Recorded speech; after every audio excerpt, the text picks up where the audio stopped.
The year 2387 brought another quiet morning to the edge of human space. Captain Jake Morrison stood on the bridge of the UES Defender, watching the stars through the massive viewport. His ship patrolled the invisible line that marked the boundary between human territory and the rest of the galaxy. For 46 years, no alien vessel had crossed this line without permission. Jake had been doing this job for 12 years now. Every day was the same routine. Check the sensors, scan for approaching ships, and turn away any aliens who got too close.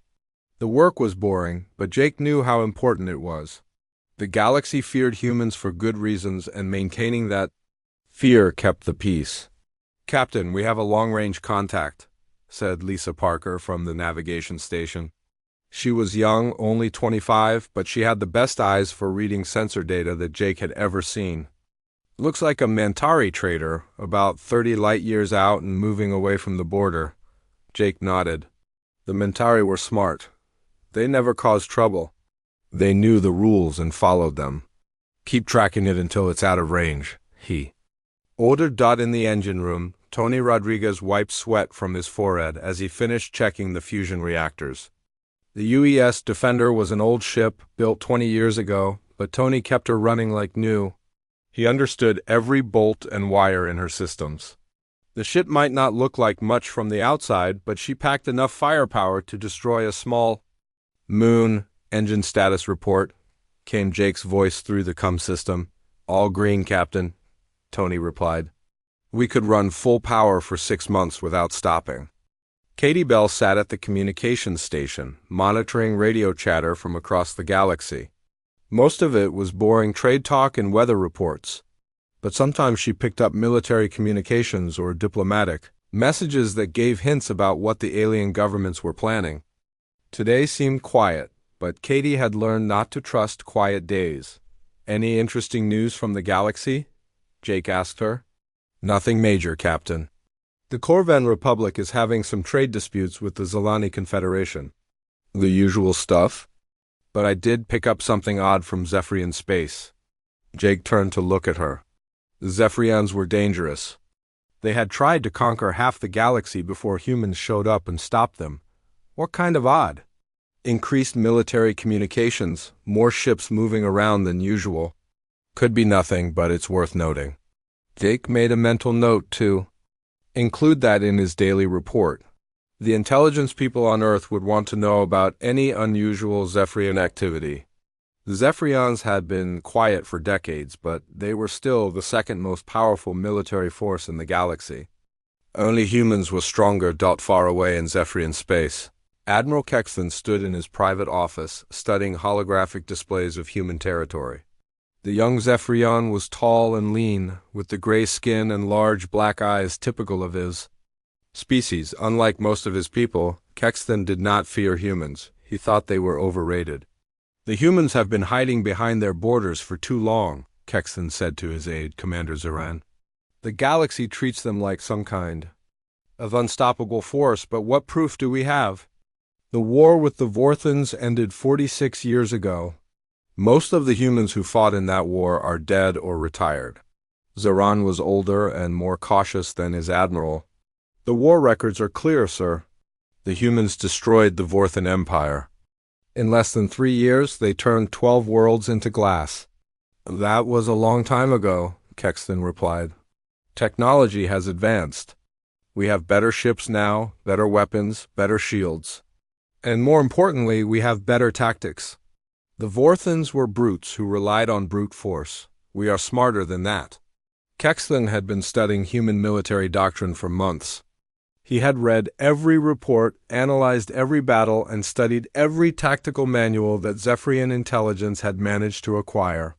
In his opinion, humans were predictable.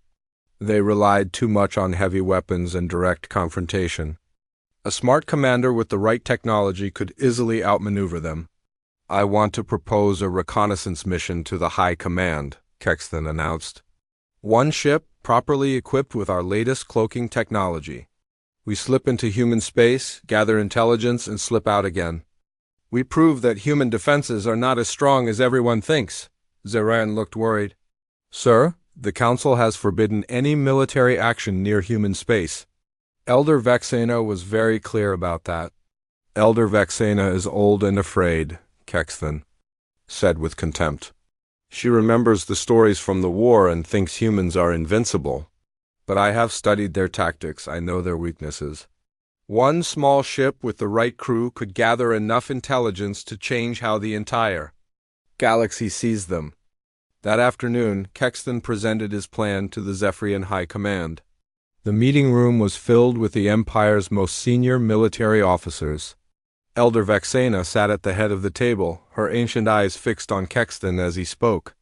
The humans have made themselves into a mystery, Kexthan said, gesturing to the holographic displays around the room. They hide behind their borders and let fear do their work for them. But fear based on old stories is not the same as real strength. I propose we send a single scout ship to test their defenses. Elder Vexana's voice was cold when she spoke. Young Admiral, you speak of things you do not understand. I was there during the war. I saw what humans can do when they are threatened. They do not bluff. With respect, Elder, that was nearly 50 years ago. The galaxy has changed. Technology has advanced. We have ships now that can move through their space without being detected. We have weapons that can strike from ranges they cannot even scan. One reconnaissance mission could provide intelligence that would benefit the entire Empire. The debate went on for hours. Some of the younger officers supported Kexthan's plan. They were tired of being afraid of humans and wanted to test their strength. But the older officers, the ones who remembered the war, were strongly opposed. In the end, Kexthan's passion and confidence won the day. The High Command approved his mission, but with strict conditions. He would take only one ship, the stealth cruiser Silence of Stars. He would gather intelligence only, with no offensive action unless directly threatened. And he would maintain complete communication silence until he returned to Zephyrian space. Elder Vexena voted against the mission, but she was overruled. As the meeting ended, she approached Kexthan privately. Young Admiral, you are about to make a mistake that will cost many lives. The humans are not what you think they are. They are not cruel or aggressive by nature, but they are absolutely ruthless when defending their territory. Turn back from this path while you still can. Kexthan looked at the old elder with pity. I understand your concerns, Elder, but fear cannot guide our decisions forever. The Zephyrian Empire will not hide in the shadows while humans claim the best systems in the galaxy. It is time to test their strength. As Kexthan left the meeting room, Elder Vexena stood alone, staring at the holographic display of human space. She had a terrible feeling that the young admiral was about to learn a lesson that would cost the Empire dearly. But the decision was made, and there was no turning back now. The stage was set for a collision between Zephyrian confidence and human resolve. Neither side fully understood what they were about to face. 3 weeks after the High Command meeting, the Silence of Stars slipped away from Zephyrian space like a shadow. Admiral Kexthan stood on his bridge, watching the stars shift as his ship entered hyperspace. The stealth cruiser was the most advanced vessel in the Zephyrian fleet, equipped with technology that could bend light around the hull and mask energy signatures from even the most sensitive sensors. Cloaking systems are operating at full efficiency, reported Chief Scientist Melora from her station. She was brilliant, possibly the smartest Zephyrian alive, but she had opposed this mission from the beginning. Our electromagnetic signature is completely hidden. Even if a human ship passed within 1,000 kilometers, their sensors would detect nothing. Kexthan smiled with satisfaction. Excellent. How long until we reach the human border? 48 hours at current speed, answered his navigator. We will drop out of hyperspace well outside their patrol routes and proceed on silent running. The crew of the Silence of Stars was handpicked for this mission. Besides Melora, Kexthan had brought tactical expert Zorandan weapons specialist Quinter. All three were loyal to him, but all three had expressed doubts about the wisdom of entering human space. Admiral, said Zoran carefully, I want to review our extraction protocols one more time. If we are detected, we need to be ready to run immediately. We will not be detected, Kexthan replied with confidence. But I appreciate your caution. Review the protocols with the crew. Make sure everyone knows their duties. Meanwhile, in human space, Lieutenant Commander Ryan Davis was having trouble sleeping. He worked the night shift at Deep Space Monitoring Station Alpha 7, one of dozens of sensor platforms that watch the borders of human territory. The station was built into an asteroid, hidden and heavily armed. From the outside, it looked like a piece of space rock. From the inside, it was one of the most advanced detection facilities in the galaxy. Ryan had been staring at his screens for 6 hours, watching the sensor feeds from across the border region. Everything looked normal, but something felt wrong.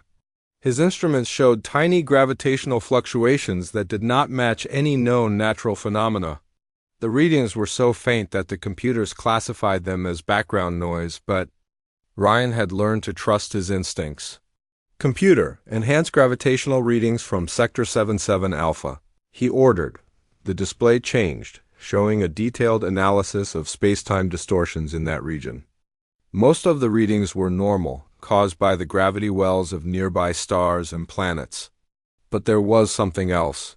Something that created a pattern too regular to be natural. Ryan opened a communication channel to Fleet Command on Earth. Alpha 7 to Fleet Command, I need to speak with Admiral Clark. Admiral Clark is in a meeting, came the reply. Can this wait until morning? No, it cannot wait. Tell the Admiral that Lieutenant Commander Davis needs to speak with her immediately about a possible border incursion. 5 minutes later, Admiral Susan Clark appeared on Ryan's communication screen. She was a tough woman in her 50s, with gray hair and sharp eyes that missed nothing. She had been in charge of border security for 8 years, and she took her job very seriously. What do you have, Ryan? She asked without wasting time on pleasantries. Gravitational anomalies in Sector 77 Alpha. The readings are very faint, but they show a pattern consistent with a large object moving through hyperspace. Something is heading toward our territory. Admiral Clark studied the data that Ryan transmitted to her. These readings are barely above background noise. Are you sure this is not a sensor malfunction? I have checked the equipment 3 times. The readings are real. Admiral, I think someone is using advanced cloaking technology to mask their approach. Clark was quiet for a long moment. She had served in the Navy for 30 years, and she had learned to take her officers' concerns seriously, even when the evidence was thin. I am putting all border stations on alert status. Double the sensor sweeps and extend patrol routes by 20%. If something is out there, we will find it. Yes, Admiral. What about the patrol ships? I will brief Captain Morrison and the other patrol commanders. They need to know that we might have uninvited guests.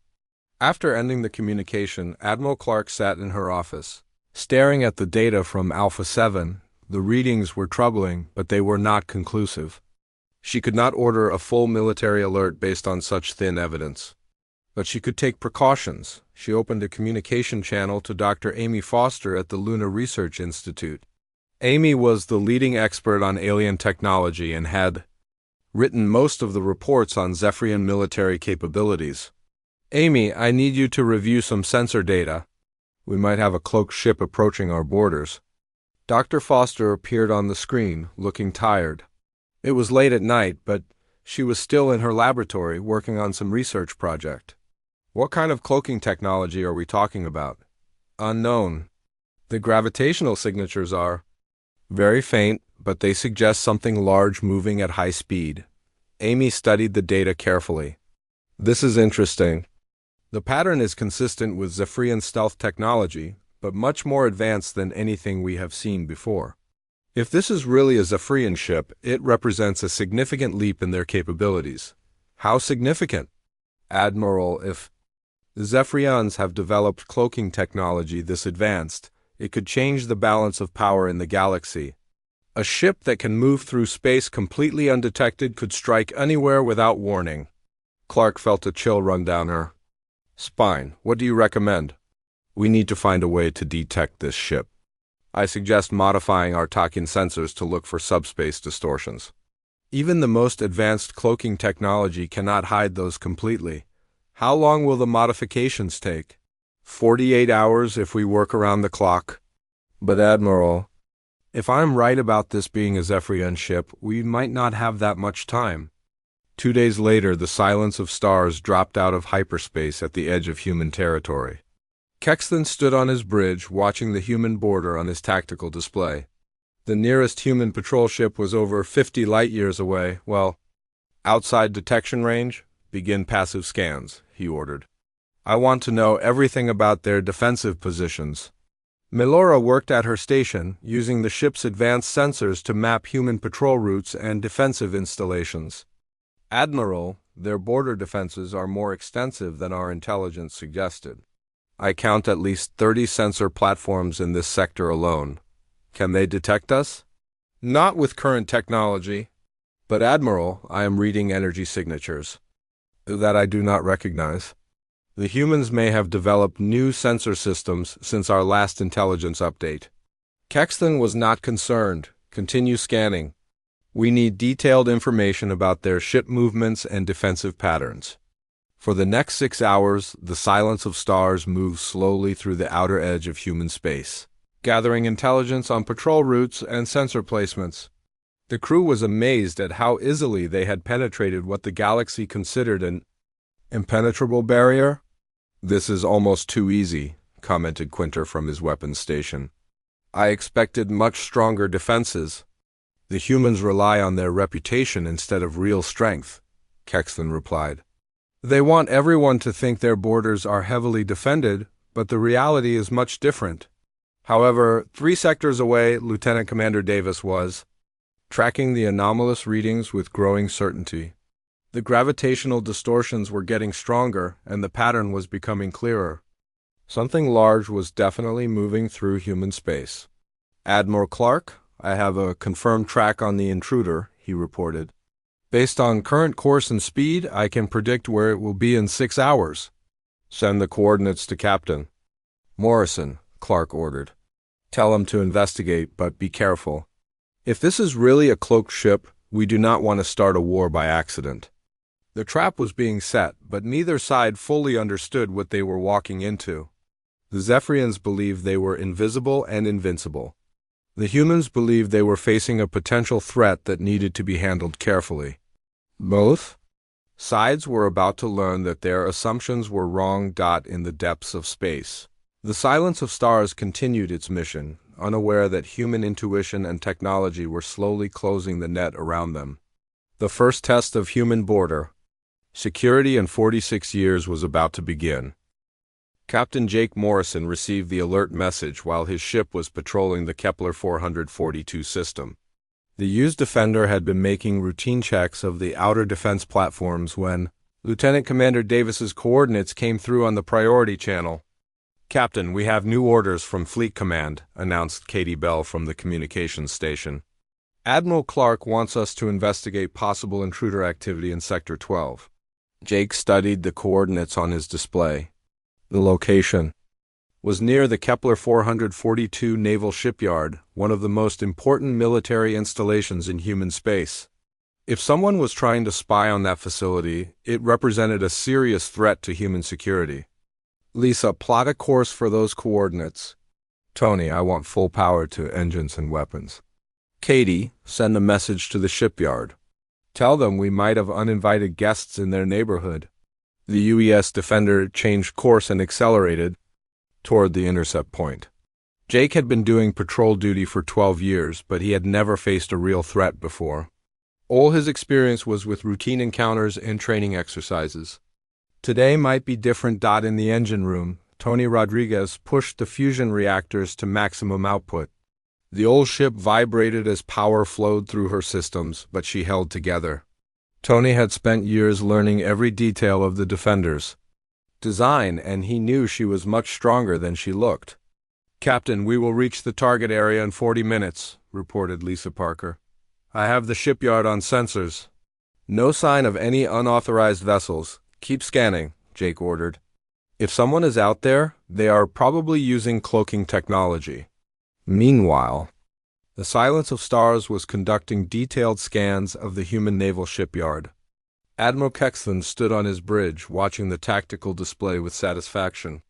The facility was impressive, with dozens of ships under construction and hundreds of defense platforms protecting the approaches. The humans have built an extensive manufacturing complex, observed Chief Scientist Melora. Their industrial capacity is larger than our intelligence estimates suggested. Numbers mean nothing without quality, Kexton replied. I see many ships, but most of them appear to be cargo vessels and civilian transports.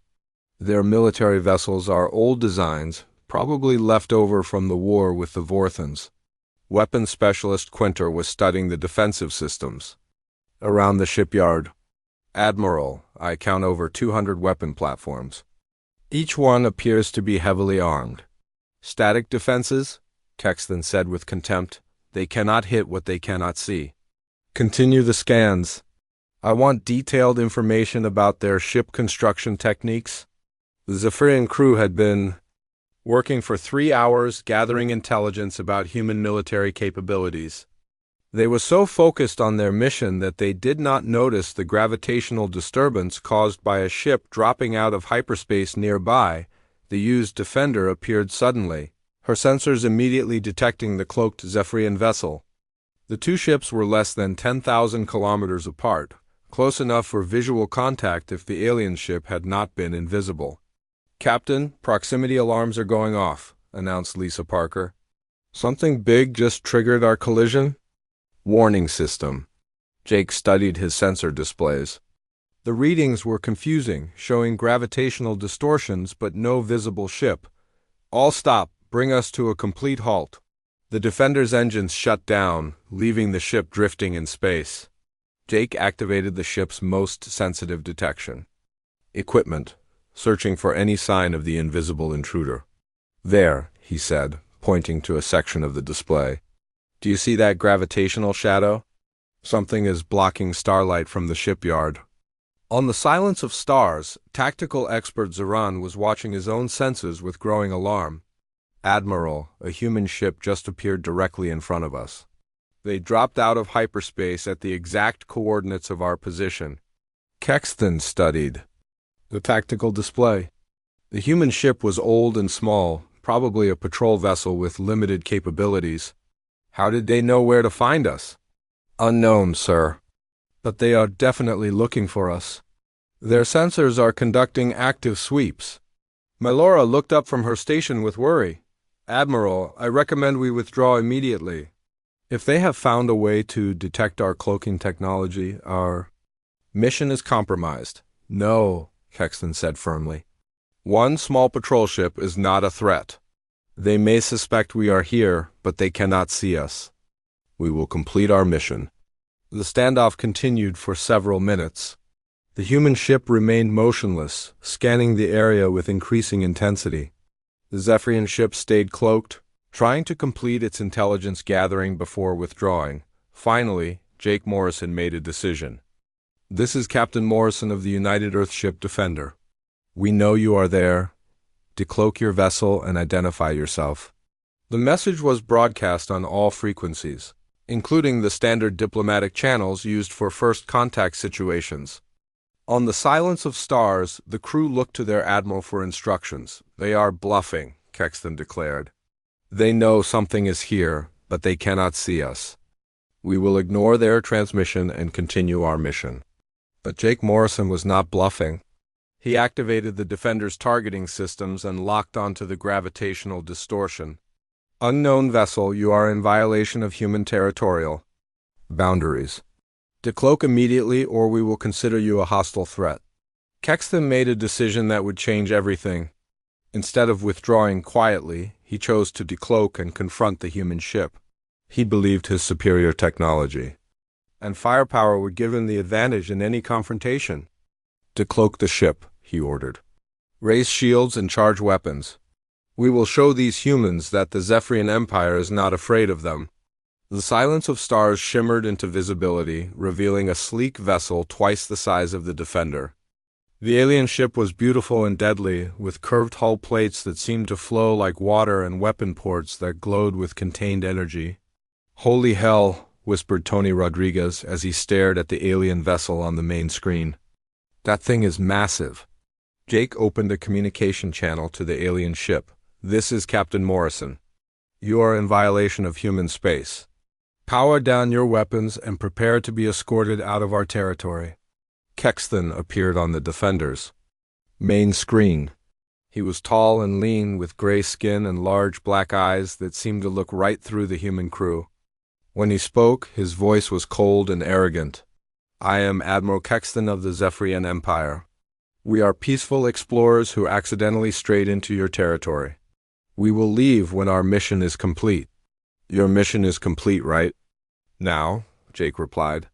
"Power down your weapons and follow us out of human space." "I think not," Kexton said. "Your ship is small and old. You are not in a position to make demands." The negotiation was going nowhere. Jake could see that the alien admiral was confident in his superior firepower and had no intention of backing down. The situation was about to turn violent. "Admiral, you have 10 seconds to comply with our demands.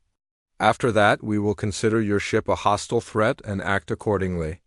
Kexton cut the communication channel and turned to his weapons officer. "Target their engines. One shot should disable them completely." "Admiral, are you sure about this?" asked Melora. "If we fire on a human ship, there will be war." "There will be no war," Kexton replied. "We will disable their ship, complete our mission, and leave. By the time they are rescued, we will be safely back in Zephyrian space." The Silence of Stars fired first, sending a bolt of energy toward the Defender's engine section. But the human ship was not as helpless as it appeared. The Defender's shields absorbed the blast and held, while her own weapon systems locked onto the alien vessel. "Return fire," Jake ordered. "Target their weapons and engines." The Defender's response was swift and accurate. Her weapons struck the Silence of Stars with devastating force, overloading the alien ship's shields and causing massive damage to their hull. The Zephyrian vessel shuddered under the impact, and several of her weapon systems went offline. "Impossible," gasped Kexton, as damage reports flooded his bridge. "How can such an old ship have such powerful weapons?" Quinter was working frantically at his station. "Admiral, our main weapons are offline. Engine power is down to 30%. We cannot fight this ship." The battle was over almost before it began.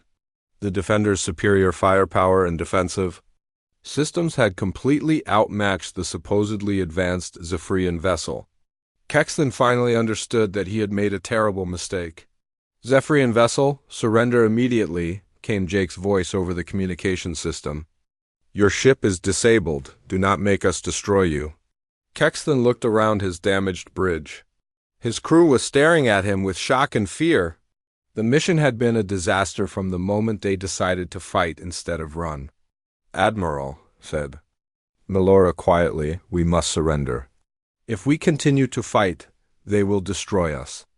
For the first time since the mission began, Kexton realized that the stories about human military power were not exaggerations. The old patrol ship had defeated his advanced cruiser in less than 2 minutes. If this was what humans could do, with their oldest vessels, what would their newest ships be capable of? "Stand down weapons," he ordered reluctantly. "Signal surrender to the human ship." The first shots had been fired, and the galaxy's peace was shattered. But more importantly, the Zephyrian Empire had just learned that the news of the Zephyrian attack spread through human space faster than any ship could travel. Admiral Susan Clark stood in the Fleet Command Center on Earth, watching status reports flood in from across human territory. Red alerts flashed on screens throughout the room as military bases activated emergency protocols that had not been used in 46 years. "Admiral, we have confirmation from Captain Morrison," reported Commander Maria Santos from the communications station. "The Zephyrian ship is disabled and under guard. 3 crew members are dead, but Admiral Kexton and the rest of his people are alive." Clark nodded grimly. "What about our casualties?" "None, Admiral.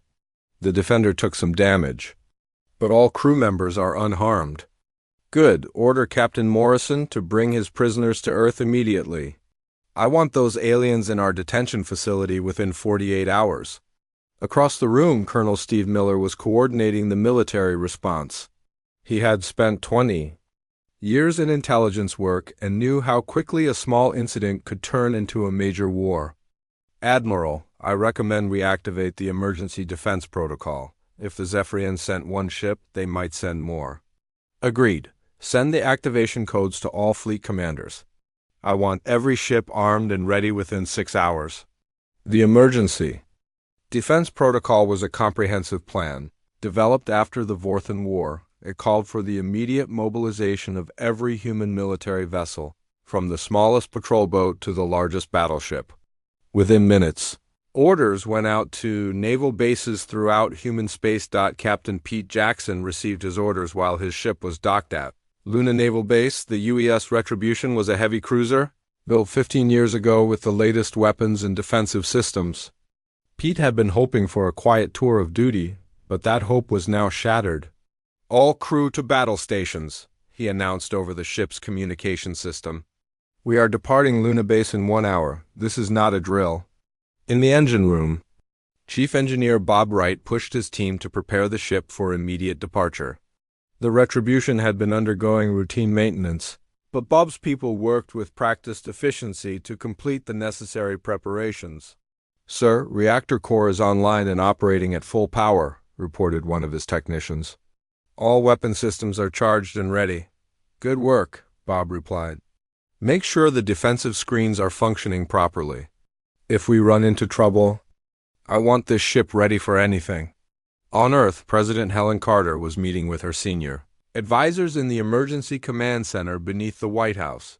The room was filled with military officers and government officials, all trying to understand the implications of the Zephyrian attack. Madam President, this represents the first violation of our territorial boundaries since the Vorthan War, explained Defense Secretary John Hayes.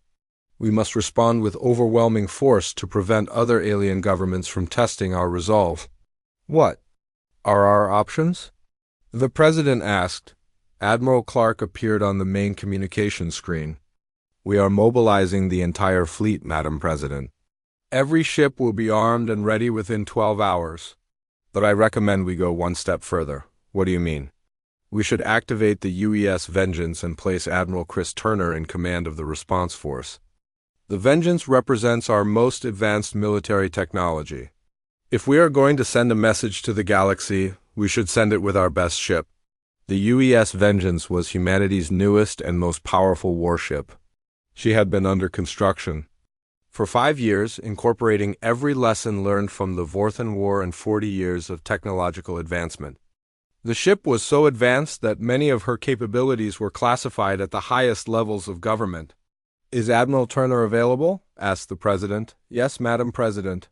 He has been waiting for this day since the Vengeance was commissioned. Then, activate the ship and give Turner command of the response fleet. I want the galaxy to understand that attacking human territory has consequences. Meanwhile, in the medical bay of the UES Defender, Dr. Amy Foster was examining the captured Zephyrians. She had flown out from Luna Research Institute as soon as the battle ended, eager to study the first live aliens captured in decades. Their physiology is remarkable, she told Captain Morrison as they watched the prisoners through the transparent wall of the detention cell. They are much more advanced than the Vorthans were, both physically and intellectually. Admiral Kexton sat on a bench in his cell, staring at the floor with a look of complete defeat. His confidence was gone, replaced by the terrible understanding that he had made a catastrophic mistake. Chief Scientist Melora sat beside him, her large black eyes filled with worry. Admiral, she said quietly, what have we done? The High Command will blame us for starting a war. We have learned something important, Kexton replied bitterly. The humans are not weak. That old patrol ship defeated us in minutes. If their weakest vessels are this powerful, what can their strongest ships do? In the next cell, weapons specialist Quinter was talking to tactical expert Zoran. I have been analyzing the human weapons that hit us. The energy output was at least 3 times higher than anything in our fleet. How is that possible? I do not know, Zoran answered, but I think we are about to find out. The humans will not let this attack go unanswered. Colonel Miller arrived at the Defender 12 hours later to begin interrogating the prisoners. He was a quiet man with sharp eyes and years of experience in dealing with hostile aliens. His job was to find out everything the Zephyrians knew about their government's intentions. "Admiral Kexton," he said as he entered the detention area. "I am Colonel Miller of Human Intelligence. We need to talk." Kexton looked up at the human officer. Miller was smaller than the Zephyrian admiral, but there was something in his manner that suggested he was not someone to underestimate. "I have nothing to say to you," Kexton declared. "That is your choice," Miller replied calmly. "But you should understand that your attack on our ship was an act of war. Right now, the human fleet is mobilizing for a response that could destroy your entire empire. The only question is whether you want to help us prevent that from happening. You are bluffing. Humans are not aggressive. You hide behind your borders and avoid conflict." Miller smiled coldly. "Admiral, you just attacked one of our ships in our own territory. We are no longer hiding behind anything. In fact, our most advanced warship is being prepared for launch. The UES Vengeance is equipped with weapons that could turn your homeworld into dust." For the first time, Kexton looked genuinely frightened. "The Zephyrian Empire has hundreds of ships. You cannot defeat us all." "We defeated the Vorthan Empire in 3 years," Miller pointed out. "They had more ships than you do, and they were completely destroyed. Do you really want to test our capabilities again?" The interrogation continued for hours. Miller was patient and methodical, gradually extracting information about Zephyrian military strength and political structure. He learned that the High Command was divided about the mission and that Elder Vexena had opposed it from the beginning. "Your elder was wise to oppose this mission," Miller told Kexton. "She understood something that you did not. Humans do not start wars, but we finish them." Far away in Zephyrian space, Elder Vexena was dealing with the political crisis caused by Kexton's capture. The High Command was meeting an emergency session, trying to decide how to respond to the loss of their admiral and his ship. "We must demand the return of our people," declared War Commander Thexal, the leader of the military faction. "The humans have no right to hold them prisoner." "The humans have every right," Vexena replied angrily. "Kexton attacked their ship in their own territory. By the laws of war, he is a criminal. Then we will take him back by force. I will lead a rescue fleet to human space and bring our people home." Vexena stared at the younger officer with dismay. "You are making the same mistake that Kexton made. You underestimate human military power.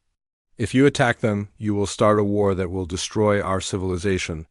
"The humans are not invincible," Vexal declared. "We have better ships and more advanced technology." One patrol vessel defeated Kexton because he was not prepared for battle. A proper war fleet will have no such problems. The debate raged for hours, but in the end, the military faction won. Vexal was given command of 12 ships and ordered to retrieve the captured Zephyrians.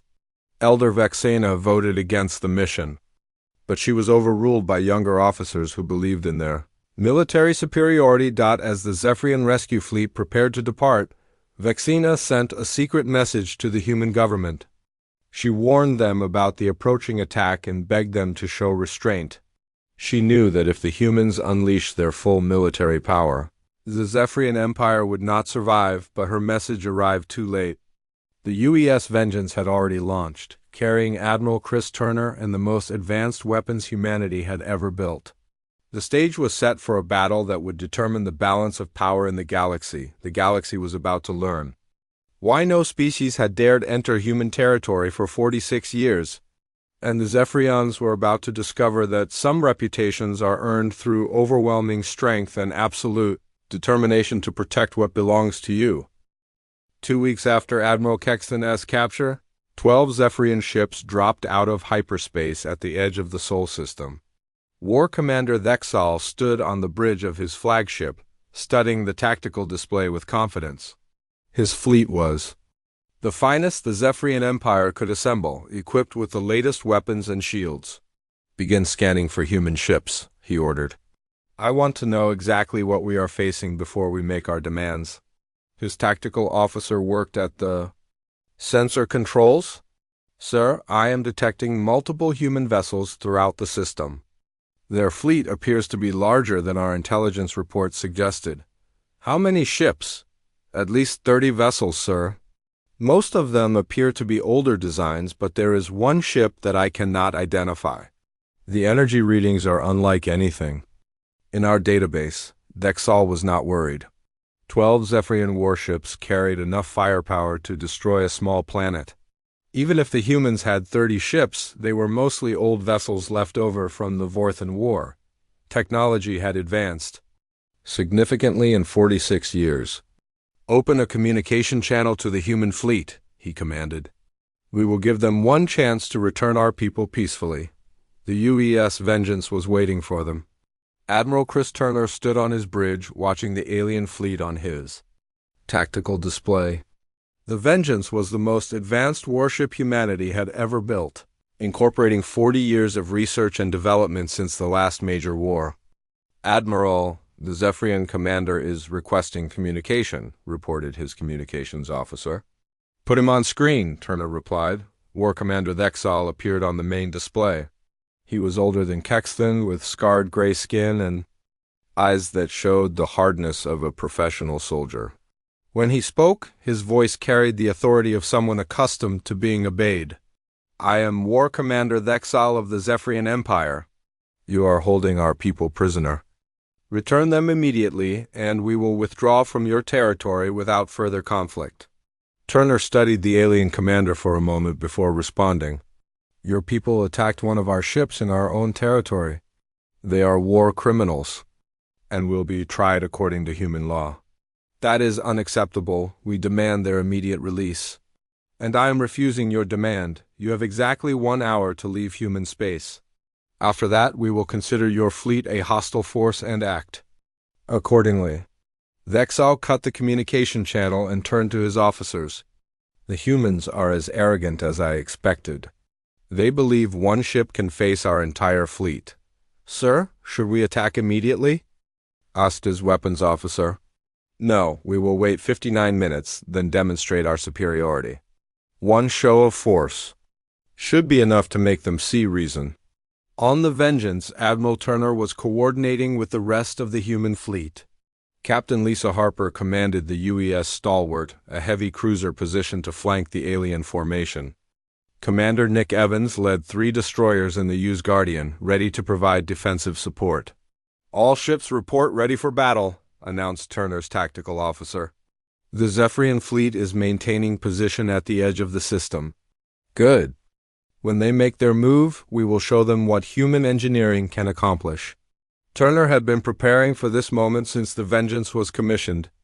The ship represented the pinnacle of human military technology, equipped with weapons and defensive systems that existed nowhere else in the galaxy. Today would be their first real test.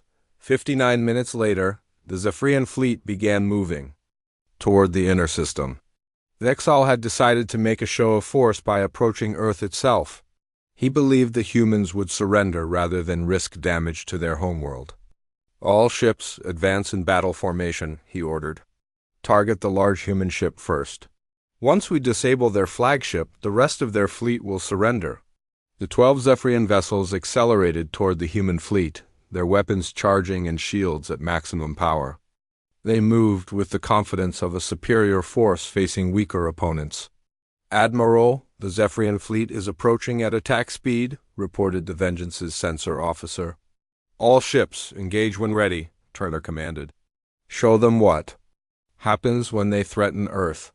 The battle began when the Zephyrian fleet opened fire on the Vengeance. Dozens of energy beams struck the human flagship, expecting to overwhelm her shields and cripple her systems. Instead, the beams were absorbed by defensive screens that barely registered the impact. Impossible, gasped Thexal as he watched his fleet's weapons fail to damage the human ship. How can their shields be that strong? Turner smiled grimly. As he gave his next order, return fire, all weapons. The Vengeance's response was devastating. Her main guns fired beams of energy that tore through Zephyrian shields like paper, while her secondary weapons launched projectiles that moved faster than anything the aliens had ever seen. 2 Zephyrian ships were crippled in the first volley, Captain. Harper's stalwart attacked from the flank, her weapons targeting the alien ship's engines and weapon systems. Her crew had trained for years in precision tactics, and their accuracy was perfect. 3 more Zephyrian vessels lost power and began drifting helplessly. Commander Evans led his destroyers in a coordinated attack that overwhelmed the alien point defense systems.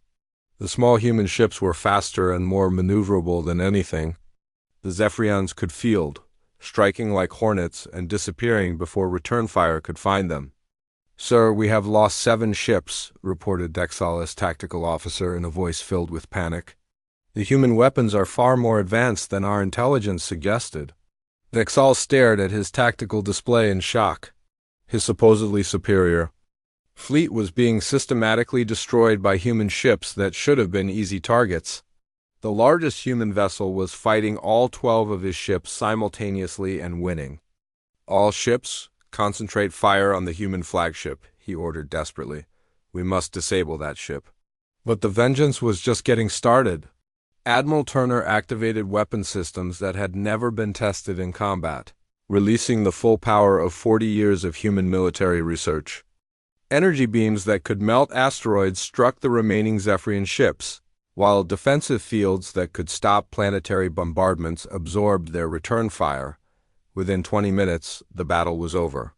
11 Zephyrian ships were disabled or destroyed, and Dexal's flagship was drifting powerless with her crew barely alive. The supposedly superior alien fleet had been completely defeated by human technology and tactics.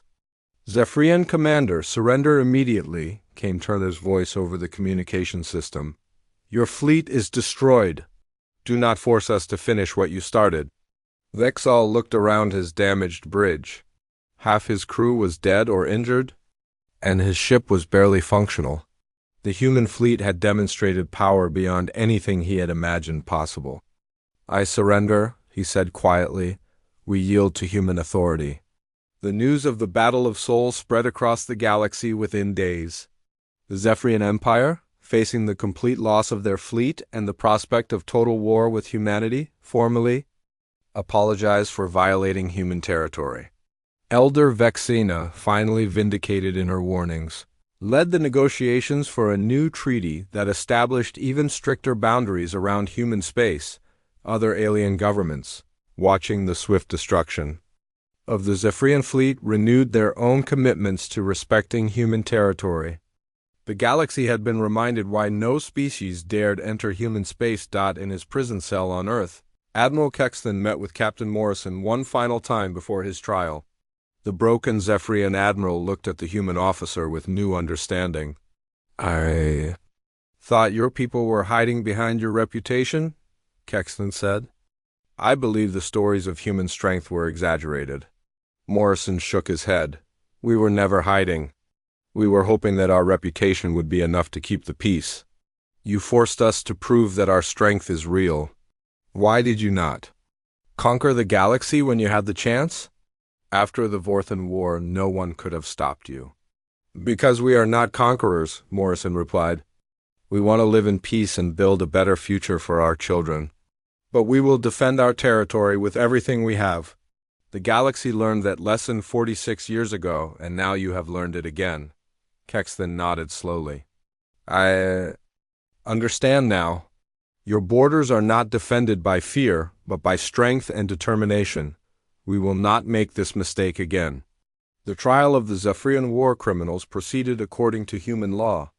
Kexton and his surviving crew members were found guilty of attacking human ships and violating territorial boundaries. However, in a gesture of mercy, they were sentenced to imprisonment rather than execution. Admiral Turner addressed the human fleet after the battle. "Today we proved that our commitment to defending human space is absolute. We asked for peace, but we were prepared for war. Let this victory remind the galaxy that some boundaries cannot be crossed, and some challenges cannot go unanswered." The galaxy returned to its uneasy peace, but now with a clearer understanding of human power.